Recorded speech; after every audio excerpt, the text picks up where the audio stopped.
It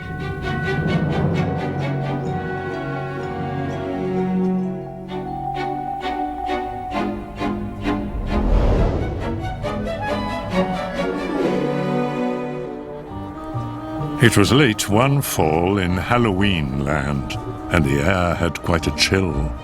Against the moon a skeleton sat, alone upon a hill. He was tall and thin, with a bat bow tie. Jack Skellington was his name. He was tired and bored in Halloween land. Everything was always the same. I'm sick of the scaring, the terror, the fright. I'm tired of being something that goes bump in the night. I'm bored with leering my horrible glances, and my feet hurt from dancing those skeleton dances. I don't like graveyards, and I need something new. There must be more to life than just yelling boo. Then out from a grave with a curl and a twist came a whimpering, whining, spectral mist. It was a little ghost dog with a faint little bark, and a jack-o'-lantern nose that glowed in the dark. It was Jack's dog, Zero, the best friend he had. But Jack hardly noticed, which made Zero sad. All that night and through the next day, Jack wandered and walked. He was filled with dismay. Then, deep in the forest, just before night, Jack came upon an amazing sight.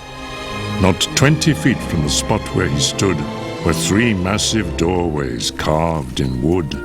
He stood before them, completely in awe, his gaze transfixed by one special door. Entranced and excited, with a slight sense of worry, Jack opened the door to a white, windy flurry. Jack didn't know it, but he'd fallen down in the middle of a place called Christmas Town. Immersed in the light, Jack was no longer haunted. He had finally found the feeling he wanted. And so that his friends wouldn't think him a liar, he took the present-filled stockings that hung by the fire. He took candy and toys that were stacked on the shelves, and a picture of Santa with all of his elves.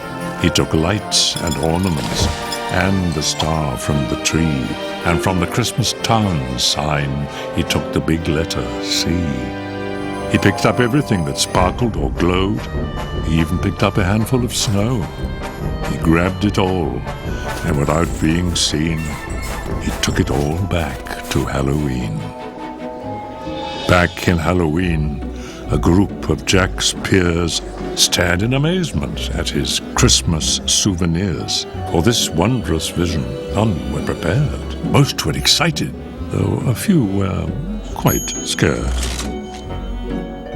For the next few days, while it lightened and thundered, Jack sat alone and obsessively wondered, why is it they get to spread laughter and cheer while we stalk the graveyards, spreading panic and fear? Well, I could be Santa, and I could spread cheer. Why does he get to do it year after year? Outraged by injustice, Jack thought and he thought. Then he got an idea. Yes, why not? In Christmas Town, Santa was making some toys when through the din he heard a soft noise. He answered the door, and to his surprise, he saw weird little creatures in strange disguise. They were altogether ugly and rather petite. As they opened their sacks, they yelled, "Trick or treat!" Then a confused Santa was shoved into a sack and taken to Halloween to see Mastermind Jack. In Halloween, everyone gathered once more, for they'd never seen a Santa before. And as they cautiously gazed at this strange old man, Jack related to Santa his masterful plan. "My dear Mr. Claus, I think it's a crime that you've got to be Santa all the time. But now I will give presents, and I will spread cheer. We're changing places. I'm Santa this year, It is I who'll say Merry Christmas to you. So you may lie in my coffin, creak doors, and yell boo! And please, Mr. Claus, don't think ill of my plan, for I'll do the best Santa job that I can. And though Jack and his friends thought they'd do a good job, their idea of Christmas was still quite macabre. They were packed up and ready on Christmas Eve day when Jack hitched his reindeer to his sleek coffin sleigh. But on Christmas Eve, as they were about to begin, a Halloween fog slowly rolled in. Jack said, "We can't leave. This fog's just too thick. There will be no Christmas, and I can't be Saint Nick." Then a small glowing light pierced through the fog. What could it be? It was Zero, Jack's dog. Jack said, "Zero, with your nose so bright, won't you guide my sleigh tonight?" And to be so needed was Zero's great dream, so he joyously flew to the head of the team. And as the skeletal sleigh started its ghostly flight, Jack cackled, "Merry Christmas to all, and to all a good night." It was the nightmare before Christmas, and all through the house, not a creature was peaceful, not even a mouse. The stockings, all hung by the chimney with care, when opened that morning would cause quite a scare. The children, all nestled so snug in their beds, would have nightmares of monsters and skeleton heads. The moon that hung over the new-fallen snow cast an eerie pall over the city below, and Santa Claus' laughter now sounded like groans, and the jingling bells like chattering bones. And what to their wondering eyes should appear but a coffin sleigh with skeleton deer, and a skeletal driver so ugly and sick they knew in a moment this can't be Saint Nick. From house to house, with a true sense of joy, Jack happily issued each present and toy. From rooftop to rooftop he jumped and he skipped, leaving presents that seemed to be straight from a crypt. Unaware that the world was in panic and fear, Jack merrily spread his own brand of cheer. He visited the house of Susie and Dave.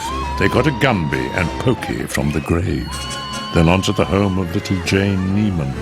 She got a baby doll possessed by a demon, a monstrous train with tentacle tracks, a ghoulish puppet wielding an axe, a man-eating plant disguised as a wreath, and a vampire teddy bear with very sharp teeth.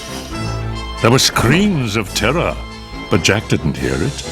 He was much too involved with his own Christmas spirit.